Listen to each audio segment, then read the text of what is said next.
നിലക്ക് അല്ലാഹു നിങ്ങൾക്ക് സുഖം തരുമാറാകട്ടെ എന്ന് ജിബ്രീൽ അലൈഹിസ്സലാം നബി സല്ലല്ലാഹു അലൈഹി വസല്ലമിന് വേണ്ടി കണ്ണേറ് ബാധയടക്കമുള്ള അസൂയാലുക്കളുടെ അസൂയയടക്കമുള്ള ഏത് വിധത്തിലുള്ള ശർറിൽ നിന്നുമൊക്കെ കാവൽ ചോദിക്കുന്ന നിലക്ക് ദുആ ചെയ്യുന്നു.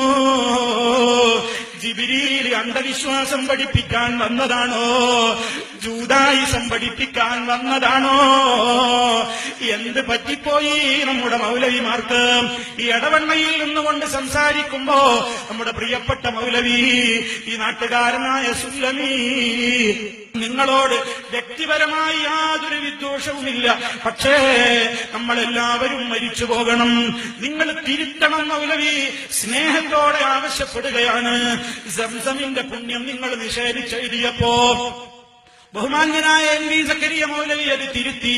പക്ഷേ നിങ്ങളിപ്പോഴും തിരുത്തിയിട്ടില്ല. ശബാബിലൂടെ തന്നെ എതിരഭിപ്രായങ്ങൾ വന്നുകൊണ്ടിരിക്കുന്നു. നല്ല അടയാളങ്ങളാണ്, നല്ല ലക്ഷണങ്ങളാണ്. അവിടെയായി ചില വെള്ളി നക്ഷത്രങ്ങൾ ഇപ്പോഴും മിന്നുന്നു. അള്ളാഹു പുരോഗതിപ്പെടുത്തുമാറാകട്ടെ. ഹിദായത്തിലേക്ക് എല്ലാവർക്കും റബ്ബ് ഒരുമിച്ച് ചേർക്കുമാറാകട്ടെ. അതുകൊണ്ട് പരലോകം നഷ്ടപ്പെടാൻ പാടില്ല.